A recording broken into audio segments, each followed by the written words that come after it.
नमस्कार। इस वक्त के बुलेटिन के साथ मैं हूं अनुपम और बड़ी खबर आ रही है। तुर्की भूकंप में एक भारतीय की भी मौत की खबर आ रही है। 6 दिनों से लापता थे उत्तराखंड के कोटद्वार के रहने वाले विजय कुमार। काम के सिलसिले में गए थे तुर्की। होटल के मलबे से विजय का शव मिला है। बड़ी खबर इस वक्त हम आपको दे रहे हैं। तुर्की में भूकंप में एक भारतीय की भी मौत हुई है। कोटद्वार के रहने वाले थे विजय कुमार। होटल के मलबे से विजय का शव मिला है। कोटद्वार के रहने वाले थे विजय। 6 दिनों से लापता थे विजय कुमार। काम के सिलसिले में तुर्की गए हुए थे।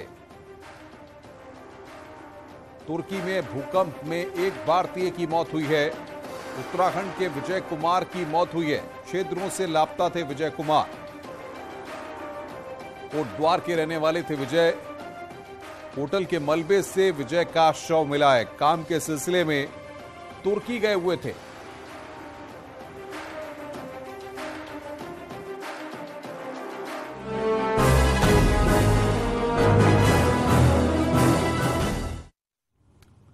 और अब बात कर रहे हैं कानपुर के सीसामऊ के समाजवादी पार्टी के विधायक इरफान सोलंकी की। कानपुर के सीसामऊ के एसपी विधायक इरफान सोलंकी के करीबियों पर एक्शन शुरू हो गया है। ग्वालटोली में इरफान सोलंकी के करीबी शौकत पहलवान की संपत्ति को कुर्क किया गया। जिस अपार्टमेंट को सील किया गया है उसमें 5 फ्लैट हैं जिनकी कीमत 3 करोड़ रुपए बताई जा रही है। सभी फ्लैट पर पुलिस प्रशासन ने ताला लगाकर अपने कब्जे में ले लिया है। शौकत अली द्वारा अवैध रूप से बनाए गए फ्लैट। जेल में बंद इरफान सोलंकी की परेशानियां कहीं से कम होती नहीं दिख रही हैं। अगर बात की जाए पुलिस प्रशासन की, जिस प्रकार से गैंगस्टर 14(1) के तहत एक एक करके सील की कार्रवाई चल रही है, वो संपत्तियां जो अर्जित की गई हैं, अगर बात की जाए कल की, तो कल जहां एक और 27 संपत्तियां 20 करोड़ रुपए की सीज की गई थी, तो आज भी फिर न्यूज 18 की टीम इस टाइम ग्वालटोली में, यही वो जगह है जहां ऐसे 5 फ्लैट्स हैं जो इन लोगों के द्वारा अर्जित किए गए। एक एक करके पहले मुनादी कराई जाएगी। अधिकारी यहाँ मौजूद हैं और देख सकते हैं कि पुलिस के दोनों ऑफिसर्स यहाँ खड़े हुए हैं। उसके बाद ये पूरी टीम, एंटायर टीम यहां से एक अनाउंसमेंट करते हुए, लोगों को समझाते हुए सीधे इस कैंपस में जहां 5 वो फ्लैट्स थे उनको सील करने का प्रोसीजर चल रहा है। सारे ऑफिसर्स यहां खड़े हैं। यहां के क्षेत्राधिकारी देख सकते हैं एक एक करके, क्योंकि लॉ एंड ऑर्डर की कोई समस्या ना, उसके लिए दोनों एसीपीज यहां इस वक्त खड़े हैं और इसको सील। हम चलिए डायरेक्टली इनसे इंटरेक्ट होते हैं, इनसे जानने की कोशिश करते हैं। सर, कितने फ्लैट्स है और कितनों पे कार्रवाई हुई? देखिए, अभी तक जो हमारे संज्ञान में यहाँ पे 5 फ्लैट्स हैं और उन सारे फ्लैट्स को हम लोग सीज करेंगे। सर, कितनी वैल्यू के ये बताए जा रहे हैं और क्या इसमें है और किन से जुड़े ये 5 फ्लैट हैं? सर देखिए, ये शेखू सन ऑफ शौकत के ये सारे फ्लैट्स हैं जिनके विरुद्ध जो है धारा 3(1) गैंगस्टर अधिनियम के अंतर्गत कार्रवाई चल रही है और इसमें एक प्रोसीजर है। ये धारा 14(1) के अंतर्गत हम लोग जो भी अवैध रूप से जो अपराध कर रजित संपत्ति है उसको हम लोग सीज करते हैं। तो उस संबंध में जो है ये जो हमें संज्ञान में आया है वो कि ये जो प्रॉपर्टी है अपराध कर रजित की गई संपत्ति है और इस फ्लैट जो 5 फ्लैट्स हैं इनकी कीमत लगभग 3 करोड़ रुपए है जो असेस की गई है और इसको आज हम लोग वो सील कर रहे हैं। लंबी फेरिस है। 27 ऐसी संपत्तियां चिन्हित की गई हैं और 200 करोड़ से ज्यादा की कीमत की बताई जा रही है। इनको सील किया जाएगा ताकि इसको अपने साथ सील करें और आज इस कड़ी में 5 को सीज किया गया। विजय आशीष पांडे के साथ अमित गंजू, न्यूज 18 कानपुर। और इससे पहले कल इरफान सोलंकी पर भी कार्रवाई हुई थी। बता दें कि इरफान सोलंकी एक महिला का घर चुराने के आरोप में महाराजगंज की जेल में बंद है।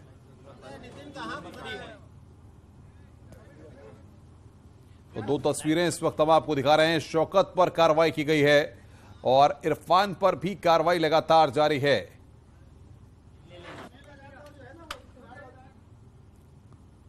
मऊ में ईदगाह परिसर में अवैध तरीके से बनी दुकानों पर शिकंजा कसते हुए प्रशासन ने बड़ी कार्रवाई की है।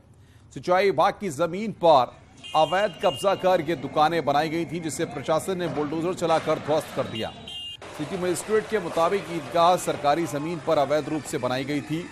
अतिक्रमण पर कार्रवाई की गई है। बुलडोजर की कार्रवाई के दौरान लोगों के विरोध को देखते हुए भारी पुलिस फोर्स को मौके पर लगाया गया।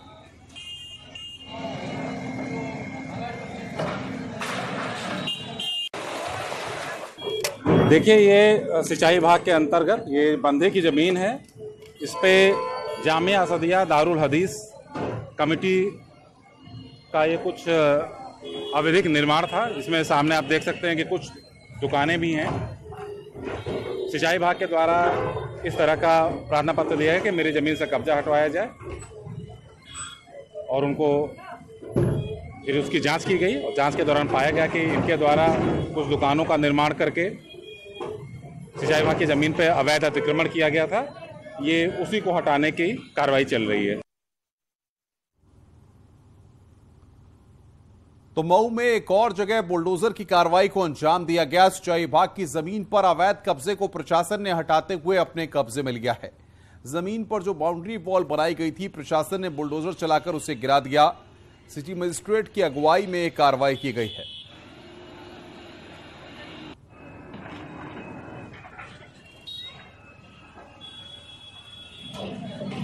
तो अवैध कब्जे पर यह बुलडोजर चला है। जो तस्वीरें इस वक्त हम आपको दिखा रहे हैं, मऊ की ये तस्वीरें इस वक्त आप देख रहे हैं। सिंचाई विभाग की जमीन को कब्जा मुक्त कराया गया, बाउंड्री वॉल को तोड़ा गया, अवैध कब्जे पर यह बुलडोजर चला है।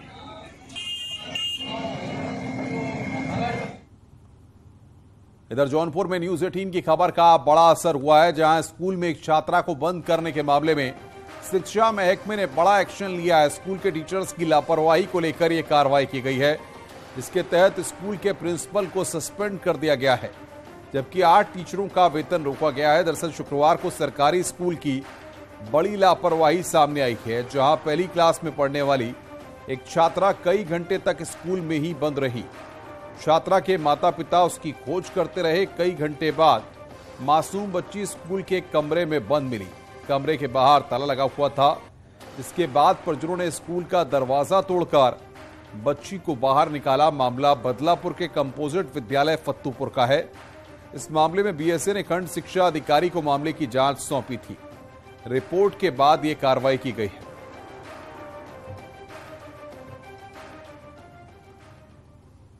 कन्नौज रेलवे स्टेशन पर उस वक्त हड़कंप मच गया जब एक महिला ने स्टेशन परिसर में हंगामा करना शुरू कर दिया। महिला ने आरोप लगाया कि आरपीएफ जवानों ने उसके पति और उसे बुरी तरह पीटा है। महिला जलालाबाद कस्बे की है, जो कानपुर जाने के लिए कालिंदी एक्सप्रेस पर सवार हुई थी, लेकिन जनरल टिकट लेकर स्लीपर बोगी में बैठ गई। महिला का आरोप है कि चेकिंग कर रहे टीटीई ने पहले रुपए मांगे और उसके बाद बदसलूकी करने लगा। बाद में आरपीएफ को मौके पर बुलाया गया। के साथ घटना हुई तो पुलिस इग्नोर कर रही। इन्होंने ट्रेन छुड़वा दी, अंदर लाके इन्होंने कुंडी लगा ली। कुंडी लगाते इन्होंने डायरेक्ट कैमरे बंद किए। ये बोले लाइट चली गई। सर लाइट नहीं गई, मेरे ऑफिस में भी कैमरे लगे, मैं भी ऑफिस में काम करती हूँ। 40 कैमरे लगे हुए हैं। कैमरे कैसे बंद होते हैं मुझे पता है। इन्होंने बॉक्स खोला, कैमरे वहाँ से प्लग ढीला किया और कैमरे हो गए ऑफ। इन्होंने फिर मेरे पति को ले जाके अंदर मारा। 2-3 लोग थे। मुझसे बोला, मैंने कहा मैम मुझे कॉल कर लेने दो। ये बहुत तेज करने लग गई। मैंने कहा एक कॉल कर लेने दो। इन्होंने मेरा फोन छीन के मेरा 2-3 चपेट मारे। सर मेरे अभी फेस पे रेडनेस होगी। इन्होंने थप्पड़ मारे और मेरे ये नेल्स लगा। फिर इन्होंने नेल्स मारने के बाद जब मैंने हाथ छुटाया कि ये मुझे मारे ना, तो इन्होंने मारते मारते मेरे पेट में, एक तो पहले पीठ में यहाँ पे घूसा मारा। मैंने अपनी छुटाने की कोशिश की। जब इन्होंने सोचा मेरा हाथ, मैंने इनका ऐसा हाथ कर दिया तो इन्होंने मेरे पेट में लात मार दी। पेट लात मारी सर, मैं वहीं गिर गई। गिरने के बाद एक लोगों ने भी नहीं उठाया। मेरे पेट में इतनी तेज दर्द हुआ।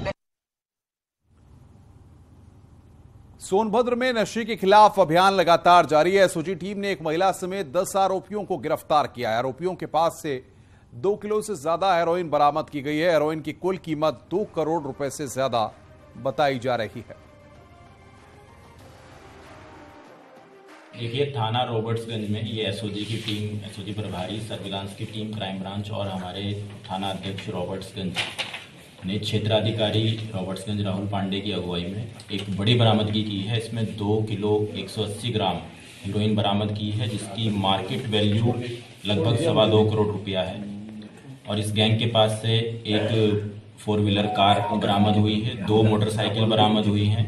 टोटल 10 लोगों को पुलिस ने गिरफ्तार किया है। इसमें 9 पुरुष 1 महिला है। हरदोई में एक हॉस्पिटल को उद्घाटन के बाद ही सीज कर दिया गया। दरअसल हरदोई के सर्कुलर रोड पर एक हॉस्पिटल का उद्घाटन हो रहा था। उसी दौरान नोडल अधिकारी मौके पर पहुंचे और हॉस्पिटल के जब कागजात मांगे तो हॉस्पिटल का रजिस्ट्रेशन तक नहीं मिला, जिसके बाद हॉस्पिटल को तुरंत सीज कर दिया गया। आज सुबह मुझे मीडिया के माध्यम से सूचना मिली कि एक चिकित्सालय का इनॉग्रेशन आज हो रहा है, जो पंजीकृत है अथवा नहीं उनके द्वारा पूछा गया था। मैं मौके पे पहुंचा और मैंने उसको पोर्टल पर चेक किया तो वो चिकित्सालय पंजीकरण नहीं था। उससे पहले आज उसका इनॉग्रेशन हो रहा था। मैंने उसको बंद करा दिया है और क्योंकि उसका पंजीकरण नहीं था इसलिए उसको बंद करा दिया गया। जालौन की कुठौन पुलिस ने 2 शातिर बदमाशों को गिरफ्तार किया है। बदमाश काफी समय से पुलिस की गिरफ्त से दूर है। इसमें एक आरोपी गैंगस्टर एक्ट में वांटेड चल रहा था, जबकि दूसरे पर 25,000 रुपए का इनाम घोषित था। पुलिस ने दोनों को औरैया मार्ग स्थित शंकरपुर के जंगल से गिरफ्तार कर लिया है। दोनों अपराधी किसी वारदात की फिराक में थे।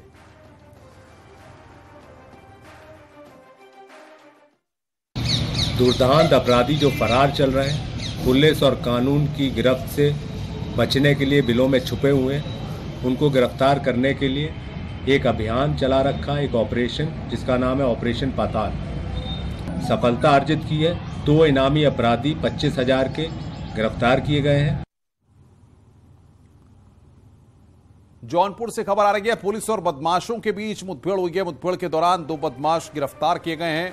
दोनों बदमाशों के पैर में गोली लगी है। दोनों बदमाशों पर दर्ज हैं 17 गंभीर केस। 2 तमंचा, कारतूस और बाइक बरामद हुई है।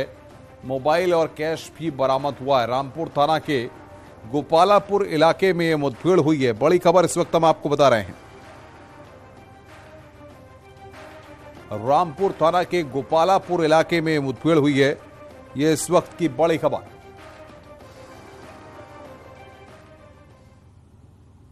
बड़ी खबर मेरठ से आ रही है, जहां पर 25,000 के इनामी ने सरेंडर किया है, जिसके बाद पुलिस ने उसे 14 दिन की न्यायिक हिरासत में जेल भेज दिया है। दरअसल प्रिंस चौधरी पर आरोप है कि उसके वाहन से स्कूटी सवार 2 युवकों की मौत हुई थी। इस हादसे के बाद खूब बवाल मचा था। आरोपी के वकील ने बताया कि प्रिंस चौधरी को साजिश के तहत फंसाया गया है। बता दें कि हादसे के बाद से आरोपी फरार था, जिसके बाद पुलिस ने 25,000 रुपए का इनाम घोषित किया था।